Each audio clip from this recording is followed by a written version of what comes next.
Hello everyone, and welcome to the Pit Stop Ranch, where someday I promise we will finish a project.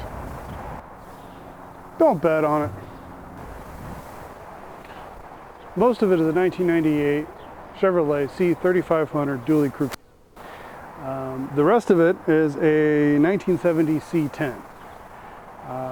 The dually crew cab I bought in the early mid-aughts, and for moving heavy stuff around, cars and junk and things, you know, dually things. And about 7 years after I bought it, and lots of good uses, I was T-boned in it.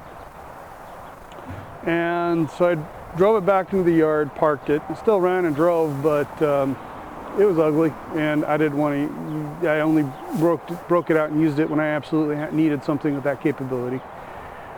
However, the need for something big like that to move big stuff around didn't go away. We still needed it around here at the Pit Stop Ranch, and so I decided to do the sensible thing and rebuild the old girl on my patio. And turn her into something way cooler, and to do basically the same job. Yeah, it only took 2.5 years, only about 2.5 times what you originally planned, and but at least it only cost as much as a 5-year-old 3/4 ton work truck. Yep, all true. Anyways, let me take you around and show you all the neat stuff that makes this truck unique, and all the cool stuff we did to make her our shop truck. So the donor truck for the body swap, well, the two donor trucks, first one, like I said, was a 98 dually crew cab. The second one is a 1970 Chevy C10. Now the C10 was originally a long bed, and I have no idea the bed type, but someone had actually shortened the frame and converted it into a step side. Here is the original frame that came underneath the 1970 step side. If we crawl up under here, we can see, adjust the lighting a little bit and get the weeds out of the way. Here's the splice, and the reality is it's an alright splice, but yeah, it's still a splice. It's still, they spliced the frame. Of course, they bobbed the back to be able to fit the short bed on it. And as you can tell from the pictures, it was a real basket case. The passenger side had been cut up, the rocker panel removed, along with a big part of the floor to repair some rust. Now the new panels were provided, but they weren't welded in. They weren't even fitted. So we I went ahead and finished that rust repair. Here we are inside in the interior. It's trying to make it as look as factory C10 as I could, 1970s.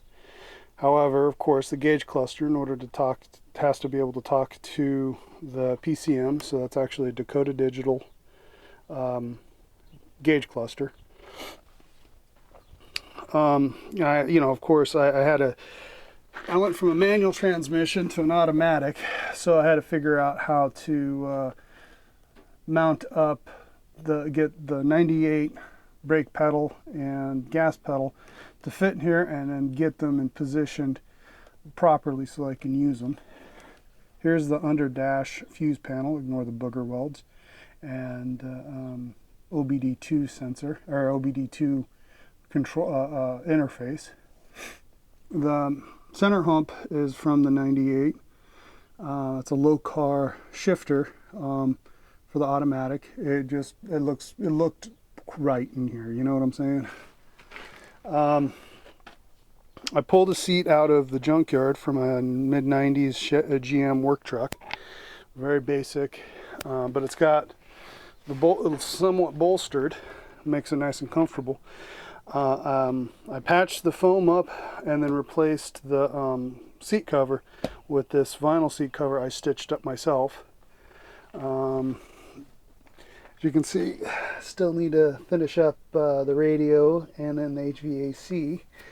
The air conditioning and heating system is out of the 98 dually as well, modified to work in here, though it's not done.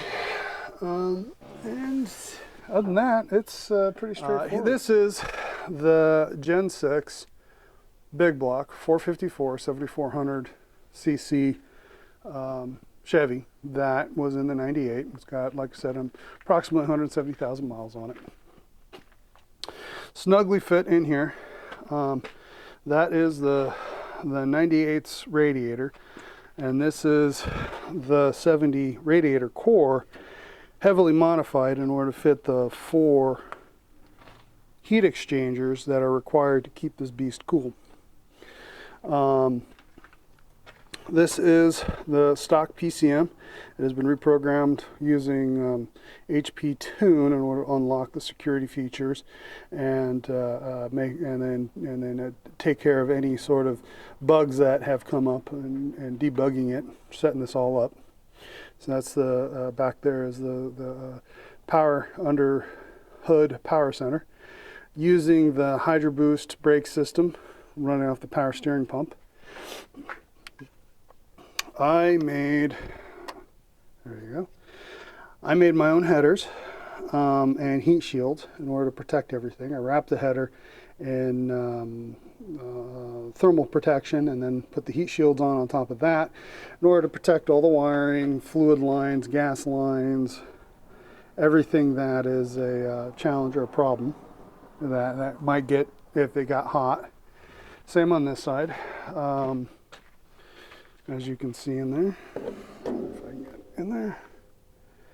So it was a solid 2.5 years worth of work. Too dark.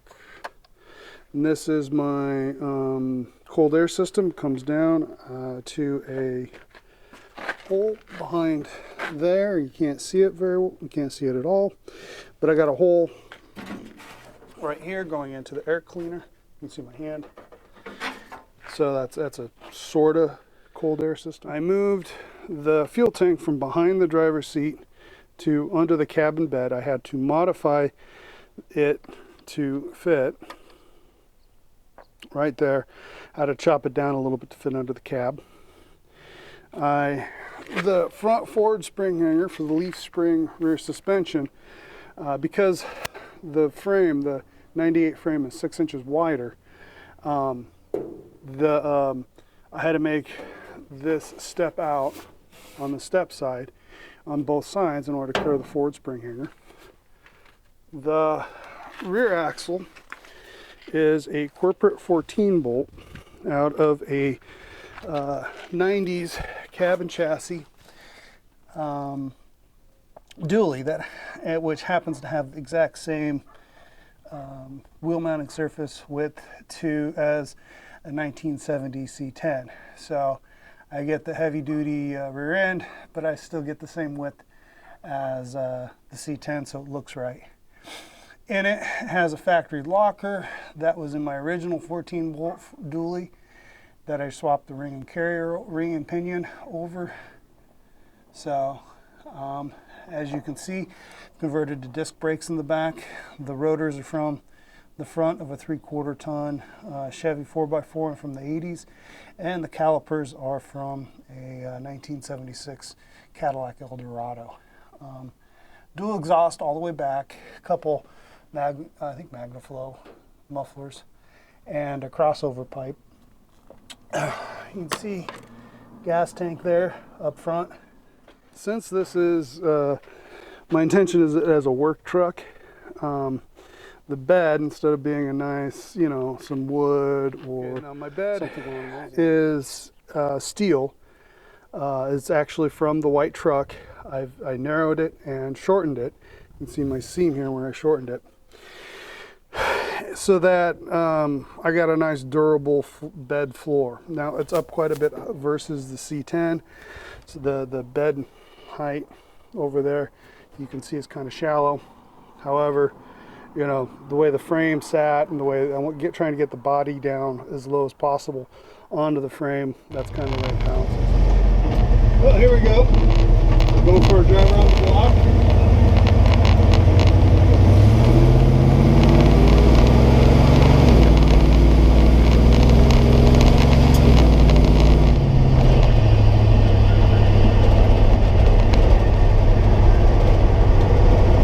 Truck is a little rattly, a little noisy. Exhaust is good and loud.